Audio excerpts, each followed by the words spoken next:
So, welcome to our Sunday Bhagavatam class. Turn the ringer off on this. So, very interesting class today, I think. I mean, the verses are very interesting. So, let's start right away. Om Namo Bhagavate Vasudevaya. Om Namo Bhagavate Vasudevaya. Om Namo Bhagavate Vasudevaya. So we're beginning today with text 116.8 of the Bhagavatam. Sorry, just actually 116.18. Sorry about that. 116.18. So this is a section where Parikshit Maharaj has gone out to make sure that everything is going properly in his kingdom, in the country, the nation. And so he comes across this very interesting, disturbing scene, which we will talk about. So the first verse says, Dharma padaikena charan vichayam upalabhyagam Prachati smashu vadanam vivatsam ivamataram.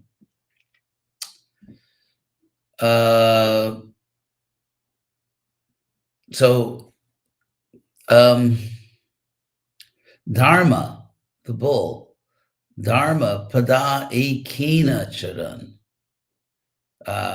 was wandering about with one leg. So I think it's important to know right away that, first of all, a cow cannot wander on one leg. I mean, maybe it could hop, but if you understand the way a bull's body is formed, you can't go on one leg. And so this is an allegory. This is an allegory. So I'm going to read the definition of the word allegory. Is a story, poem, or picture that can be interpreted to reveal a hidden meaning, typically a moral or political one. Not a great definition. So in other words, it's not literally the case. In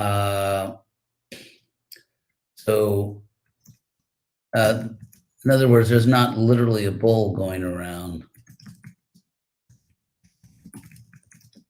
One second. So one point I wanted to make is that the cow or the bull are often used for allegories. For example, Prithu Maharaj in the fourth canto, he milks the earth and he uses different things as the calf and different object as the pail to catch the milk. And so it really represents building a prosperous human economy in a pre-industrial world. So, and yet it's always the idea, like you make something the calf, you make something the pail, and then you milk the cow of the earth. And so it's not literally a pail and a cow. It's talking about how Prithu Maharaj created prosperity. And so there are other cases, for example, I mean, we have this case right here. And so the cow or the bull are very central in this civilization, not only economically central to provide human needs, but also symbolically. There's all kinds of symbolism in Vedic culture.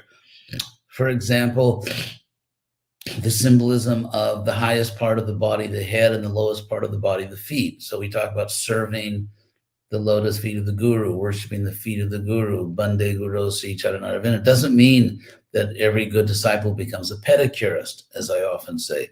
It doesn't mean, most of Prabhupada's disciples never actually gave him a foot massage or anything like that. So it's not literally serving the physical feet, but the feet, being the lowest part of the body, represent the most humble service, or the head.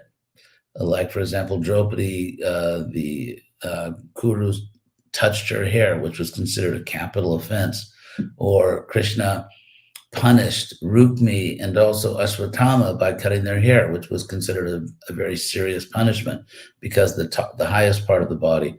And similarly, the cow. So one way I think we can talk about the symbolism of the cow is if we actually look in the Sanskrit dictionary under the word go or cow, and if you see all the different meanings, I mean, the word go comes from the nominative form is gao, which is our cow. I mean, the English word cow is almost pure Sanskrit. Cow in English, gao in Sanskrit. So if we just look up that simple word, which means cow, it can mean all kinds of things. It can mean an ox, or in the masculine, or in the feminine, a cow, cattle, kine, a herd of cattle. It can mean the herds in the sky. It can mean the stars, because so it doesn't mean there are literally herds of cows in the sky, but the constellation, the stars, were compared to herds of cows, the herds of stars, or the groups of stars. It can mean a ray of light, because again, you have the stars up there, so then the rays of light can also be called go or cows. It can mean the sun, it can be the moon, it can be all kinds of things. I'm not going to read all these definitions, but it can mean the senses. For example, a very common word in Sanskrit is gochara. Now, gochara, you could say literally mean cow grazing or cow wandering, but from this, because chara means to go or to wander, just like that which, or to do, like that which you have done is called charita, like Chaitanya Charita Amrita, the nectar of what Lord Chaitanya did. That's charita, or Ram Charita, and so on. So the word go can mean the senses. And so chara, go chara, literally the senses wandering. And so the word gochara commonly means something like your sphere of perception, like the area in which you can actually perceive things. And for example, indriya gochara means the area that the senses can actually perceive.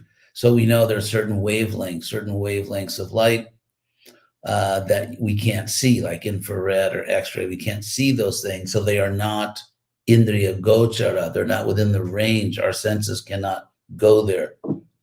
So, and this is a common word in our literature. So, again, I'm not going to read all the definitions. The earth, go can mean the earth, as the and so on. So I'm mentioning all that just to show you that when we see Parikshit Maharaj coming across a bull and a cow, and the cow is wandering on one leg, which is, physically actually impossible. But it's a symbolic story, because the bull, of course, represents Dharma. The bull represents Dharma. And as I said, in the Prithu Maharaj, we have an obvious allegory where he's producing everything human beings need on earth, and doing that by, so to speak, making different things into pails and calves to make the cow want to give milk and so on. So anyway, dharma padai kena charan, and the same word chara, grazing, moving about. So dharma is moving about on one leg. Vichayam upalabhya gam, and upon perceiving gam, now here it means a cow, which is vichayam. Chaya means shade, and so something which is, probably translates vichayam, overtaken by the shadow of grief. So in India, because it's, it gets very hot, especially in North India, there are seasons where it gets almost unbearably hot. And so shade is a very positive thing, like the shade of the lotus feet. Whereas if you look at, let's say, Northern European culture, where the problem is not the summer, the problem is the cold, the winter, shade is sort of a negative thing, like in the shadows. And so, because same word in Sanskrit means shade and shadow. So the shadows are kind of dark things, like ghostly or some, criminals lurking there waiting to harm you. So it's interesting how in cold countries, shade and shadow are kind of dark images, whereas in tropical countries or hot countries, they're positive images. So here you have bichayam, without shade. So the word vichaya can mean different things. But so he saw a cow, and Prabhupada translate that, overtaken by the shadow of grief. So Prichati, so the bull asks, Prichati, the bull asks the cow. It's very interesting because first of all, if you look at the bull and the cow, it's sort of a complete human society, because the cow, symbol of the earth, actually, and then of course the cow is the symbol of the earth, and so and we see in the Prithu Maharaj story in the fourth canto, it's the earth cow that has to give everything that human beings need, and in fact all creatures need, to flourish, to prosper. So and then the bull is dharma, which is the law or the rules, like how you have to behave. So you, between the bull and the cow, you have one producing everything we need, food and rain and minerals and building materials. So the cow is giving us everything, and then the bull is establishing the rules, like how you have to live and what you have to do. So these are the two aspects of society, right? All the natural resources we need, and then the laws that we need in order to use those things properly and live in peace with other people and other creatures. So the bull asked the cow, Dharma asked the earth, in a sense, who was Ashu Vadana, who had tears in her face or in her eyes. So Vadana can mean mouth or face. So her face is covered with tears, and she's bibat samiva, as if she had lost her calf. So if you've ever lived on a farm, if a cow loses her calf or the calf is taken away, the cow laments very much or cries. So the cow looked as if she had lost her calf, and again, Eva, as if. Bibatsam Eva Mataram. He asked her, she was as if she was a mother who had lost her child, or a cow that had lost her calf. And Dharma is going to question her. So we're going to get a conversation between, in a sense, government, between the laws which are meant to rule people, and these laws, or this or Dharma is now inquiring of the earth, like, why are you suffering? Which is, by the way, what a government does. If a government official comes across someone who's in the street or obviously suffering or injured, then immediately an investigation is open. The police or whatever say, like, what happened to you? Are you all right? Who did this to you? So this is really analogous to some government official coming across people who are suffering. Dharma and the cow. So we'll go to the next verse. Dharma uvacha. Dharma said, Kachit bhadre. Kachit introduces a question, like, is it the case? Kachit bhadre namiyam atmanaste. So this is a typical greeting in Sanskrit. When people meet, they will often ask whether you are anamaya.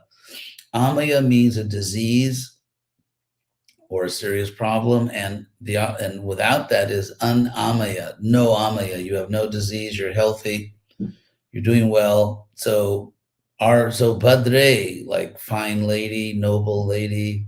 Prabhupada translates here in the word for it as madam. Which is, of course, in the French, madame, my lady. So, kachit, of you, of yourself, is everything okay with you? Basically, it's in sort of somewhat colloquial English would be, is everything all right with you? No problems. I mean, obviously there are problems. Bichayasi, and again, this word bichaya, you seem to be troubled. Prabhupada says, appear to be covered with the shadow of grief. Mlayate shan mukena,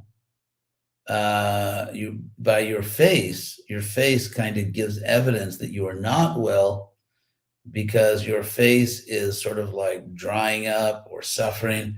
This is an interesting Sanskrit word. So it comes from the Sanskrit root mlai, M-L-A-I. So I think I'll just tell you what this mlayata. Mlayata means, it goes with the word face here. Your face is mlayata. So it means fading, withering, languid, which means no energy, exhausted, dejected, to have a worn appearance. It can also mean, basically what I said, weak, no energy, dejected, exhausted, all these things, withered, faded. So that's the word mlayata, which refers to mukena. So the bull is asking because the cow, the earth, is showing these features. And so then the Dharma says, alakshaye, which means I have noticed, or I'm noticing, alakshaye bhavatim antaradhim, that you have some problem within yourself, some disease, or so the word here is antar, of course, means within, and adi, the word is adi, and usually vyadi means like a physical disease, and adi means like a mental problem, not in the sense of someone being crazy, but in the sense of being depressed or suffering in some way. So that's I'll just tell you very quickly what the Sanskrit dictionary says about the word adi. A thought, a care, anxious reflection, mental agony, anxiety, pain. So antar adi, within yourself, there is some mental agony, or there's some anxious reflection, some worry or care within you. So that's literally what Dharma says. And he says, I perceive this, I'm noticing this. Dure bandung shochasi kanchanamba. So Amba, dear lady, are you lamenting a friend, bandhu, dure, who is now far away? Some kanchana, are you lamenting because you have some dear friend who is now far away? So, of course, this is going to be a reference to Krishna, who has left the earth. And so that's the background of all this, is that Krishna has left the earth, and that's why the earth is suffering. So go to the next verse. Padar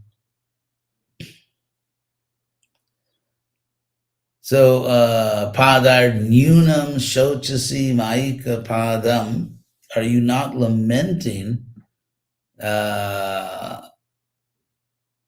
because you have been diminished, Nunam, diminished by 3 legs. Now you're only saying a 1 leg. Atmanam va Vrishalayar Bhokshayamana, which is interesting because the bull is also just on 1 leg.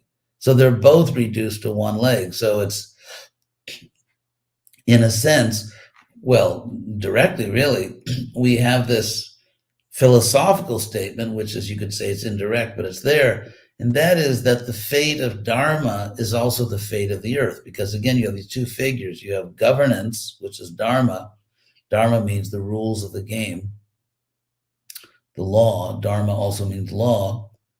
And because Dharma is diminished, therefore the prosperity of the earth is now diminished. So people who follow Dharma will become prosperous, and people that don't will become impoverished in various ways and suffer. So you have this direct correspondence between Dharma and the earth, or the bull and the cow, which is also interesting. So Vrishalayar, Vrishala means, Prabhupada translates Vrishala as the unlawful meat eaters. Let's see. In the Sanskrit dictionary, Vrishala means a little or contemptible man, a low class or wicked person. It can also mean a Shudra. So Prabhupada here translates it as meat eater. So just like, so here, Dharma is saying to the earth that it's asking this question that are you literally being consumed by, or Prabhupada says exploited by, which is a very good translation. This is the same word from which this word comes from the same root as to eat, like boga, food, what you eat. Of course, for us, it's not offered food. And so bhokshamana literally means being consumed by, or being eaten by, or of course the word eat in Sanskrit and the word food in Sanskrit is also used in many symbolic ways. For example, the Upanishads, sort of what we might call the haves and the have-nots, like those who have power and those who have no power. They're called often the eaters and the eaten. So in other words, the ones who consume and the ones who are consumed, which is, you could say, it's kind of like also our word for exploitation, the exploiters and the exploited. So the words like eat, to eat, and food, also they have many symbolic meanings in the Vedic literature. So here it's said that, is it that yourself, you are being consumed by, exploited by, devoured by low-class people. Aho suradin krita yajna bhavgan prajahuta swin magavati varshi. Or are you lamenting for the godly people, including the devas, the demigods, and the godly people, adin, etc., all the different categories of godly people, Hrita Yajna Bhagan, whose share of Vedic sacrifice has been stolen. Whose share of Vedic sacrifice has been stolen. In other words, the Vedic culture is collapsing, that there is a system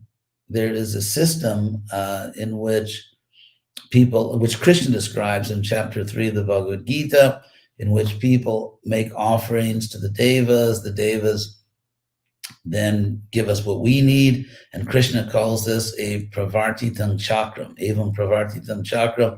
This is a wheel that has been made to turn. A wheel that has been made to turn. And Krishna says, one Nanu Vartiyatiha Jaha Agayarindriyara, one who doesn't keep the wheel turning. The wheel is that we make offerings to higher powers, we receive gifts, what we need to live, rain, food, so on. We take that food or we take those gifts and we make an offering back to those who gave them to us. And Krishna says, Tayar Dattan Apradahyabhyo Yobhunkte Stenaivasa.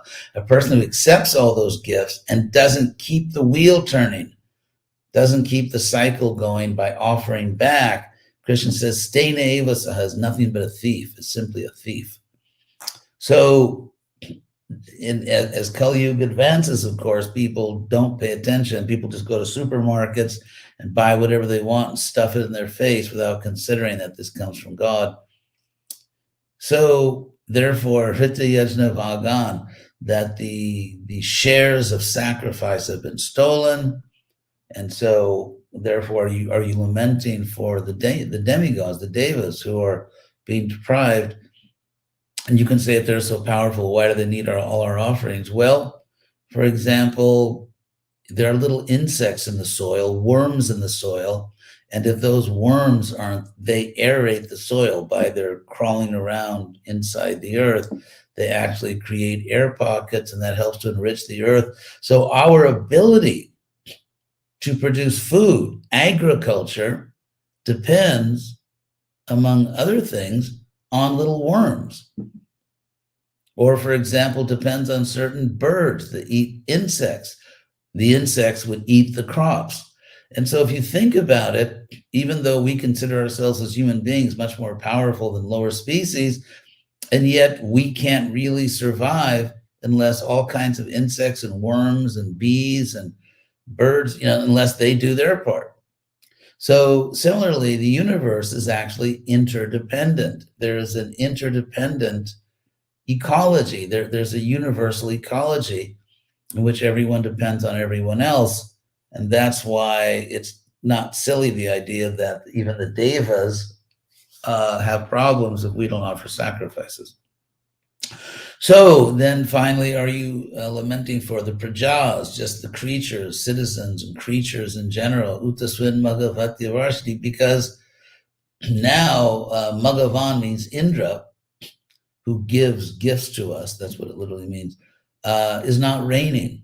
Indra is not reigning. In other words, because the rain is not coming, all creatures will suffer. So are you lamenting for them? Anyway, I'll stop here, but as I hope you can see, there's all kinds of cultural, historical, theological information in these verses if we look at the words closely. So at this point, I will see if there are any questions. Thank you all for showing up.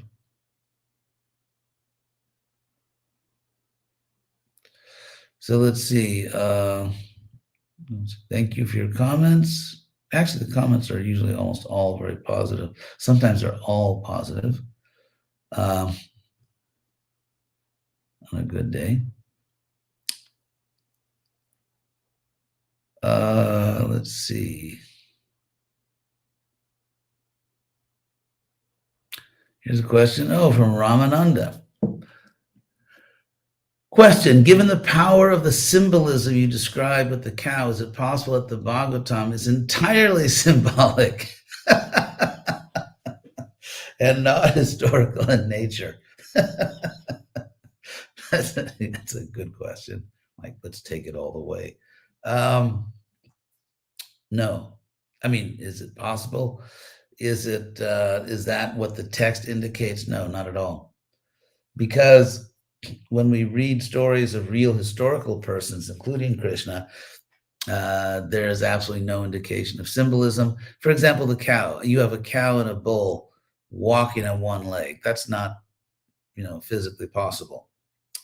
And as we know, Dharma is a set of laws and rules of the road, and the earth is actually a planet, not just a cow. So when there is allegorical symbolism, it's not subtle. It's actually quite obvious. Whereas, let's say if you take Parikshit himself, there's absolutely no indication that Parikshit is a symbol. In fact, if everything in the Bhagavatam was a symbol, there wouldn't be any people in the Bhagavatam, which is not possible since we know that there were people on the earth. So if you describe everything, if you start taking all the historical people as symbols, there's nothing left. In fact, there's not even an earth left. If everything's a symbol, there are no planets, there are no people, there's nothing. So it just leads to an absurdity. And in the case of Parikshit, we don't find, Parikshit talking to a cow and a bull, you could say Parikshit participates in an allegory. But if you look at all his other activities, he's acting like a regular king. He's not acting symbolically. He takes up a sword and he goes on a chariot. Those are things that real kings do.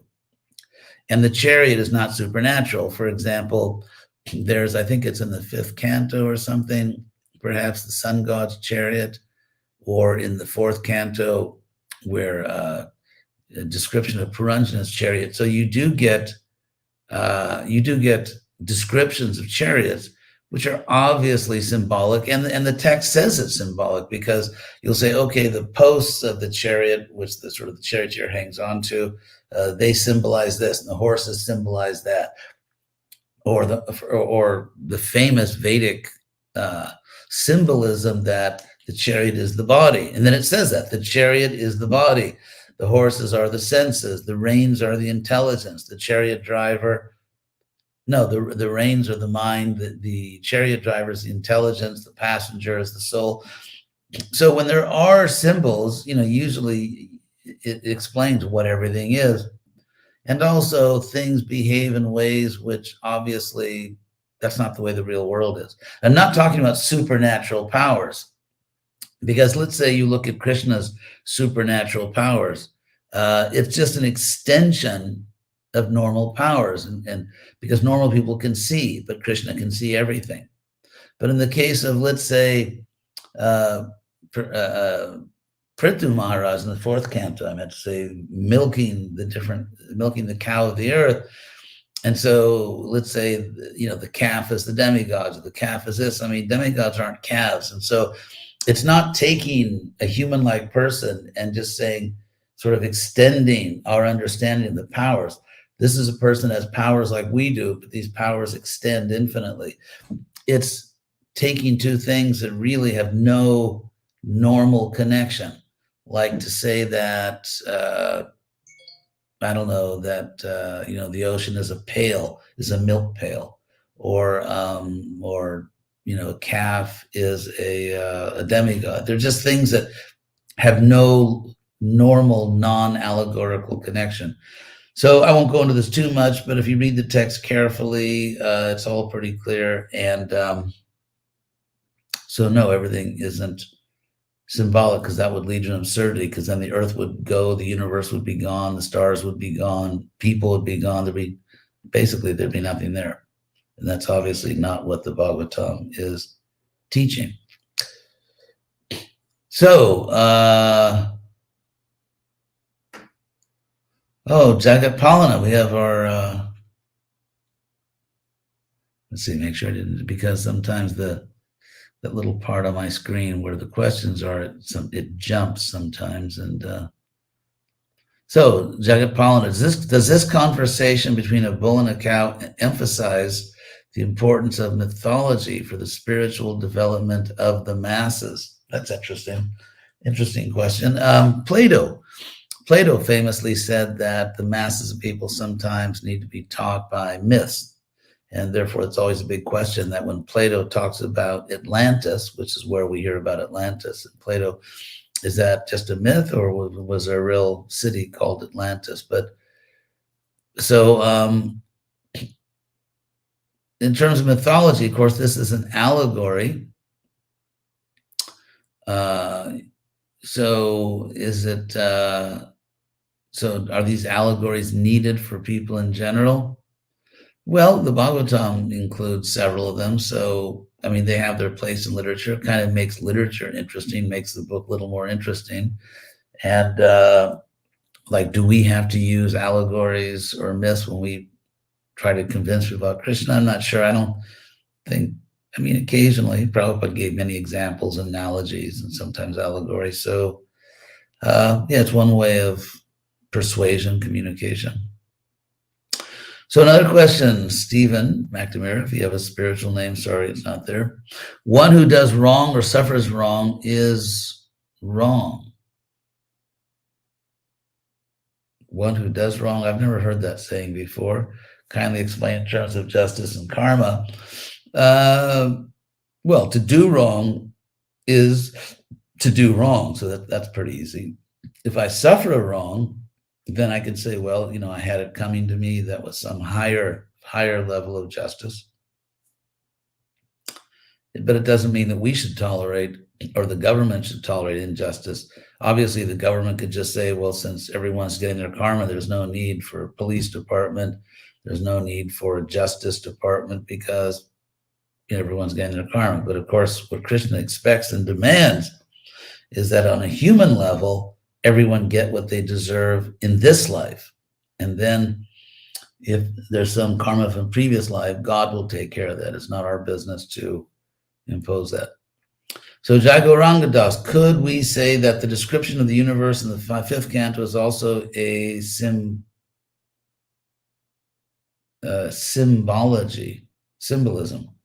to express some kind of teaching? Well, Siddhartha, who I think was definitely the smartest scientist that ever joined the Hare Krishna movement, these Prabhupada's movement, wrote a book showing how the fifth canto description of Bhuloka, or Bhumandala, is actually an amazing, precise description of the solar system and the orbits of all the planets. And it shows the Bhagavatam knew about these things before Western science did. So, so in that sense, based on Siddhartha's research, I would take it to be symbolic. So, Lila Kara. Let's see. At times, it may be difficult to appreciate the services of others, possibly because of envy, lack of maturity, etc. How can one purify those negative emotions before falling into an offense by manifesting those emotions externally? Well, we could practice sadhana sanity, sadhana good behavior. If someone does something, if someone is serving Krishna in a nice way, even though you may not like that person and think they've done other things that are not nice, just acknowledge that somehow Krishna gave them that service. And good behavior. I mean, good behavior means you don't just do whatever you feel like doing or whatever emotions you have at the moment, but you do what is proper, what is polite, what is good manners. Just practice good manners, whatever mood you're in. I think that's the point.